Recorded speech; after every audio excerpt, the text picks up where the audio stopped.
Hi everyone. So I'm just doing a little Functional Medicine Friday video, and I just wanted to talk today about 3 things that we are not supposed to talk about. So if you're out at a party or in society, even just growing up talking to our siblings and peers and parents, we're not supposed to talk about poop, we're not supposed to talk about sex, and we're not supposed to talk about periods. And those are 3 things that we have to talk about in the clinic, especially when we are addressing the whole person. So I'll give you an example of each. So, when I ask patients if they're pooping every day, sometimes people are surprised I'm asking this. I think maybe because they haven't gotten that question before. But the reason why poop is important is because we need a way to get the toxins out, right? So if you have fat soluble toxins in the body, which we all do because we're exposed to them constantly, and the bile is released, the toxins are conjugated during phase 2 detoxification in the liver. Don't worry about that part, but just know the toxins make their way to the stool. And if you're constipated and the toxins actually sit in the stool, in the intestine, the water is reabsorbed the longer that you're constipated, and the toxins are reabsorbed. So I don't know if you've ever noticed, but a lot of people feel much, much better when they poop every day.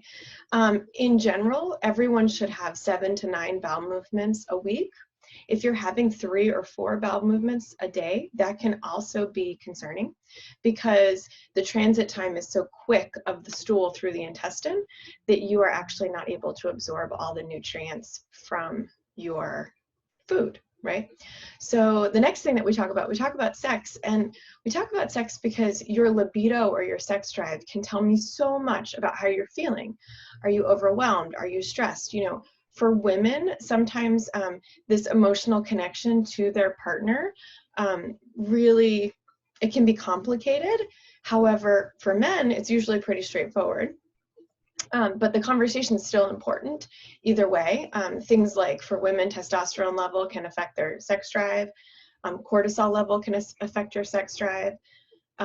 Things like fatigue, in general, you may not have a hormone issue if your libido is low, but there may also be an emotional, spiritual connection that we can work on. The last thing that we talk about in the clinic is periods. Now, a lot of people come to me and they comment that they're already in menopause when they're 10 years younger than their mom started in menopause. And this is concerning because this is often a sign that there's liver stagnation, that we really need to work on the liver. The other thing is that people will say things like, well, my period's really heavy and I can't really go anywhere for 2 days, or I miss work, but it's been that way my whole life, so it's my normal. Well, the truth is that something might have been going on, it's very likely, before you started menstruating, and it can be a heavy toxin load. It can be something like insulin resistance or a poor diet, which can also lead to a heavy toxin load. But there's a lot of information I get when people tell me, my period is heavy, but it's been that way my whole life. Or, for example, if people tell me that their luteal phase, the time from ovulation to their period is actually too long.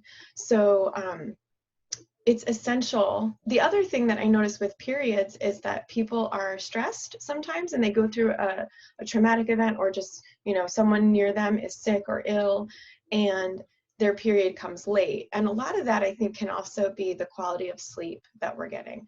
So sometimes people will tell me my period was late, but then as soon as I got that one good night's sleep, it came back. So the point being that there are no taboo topics. Everything is open for discussion.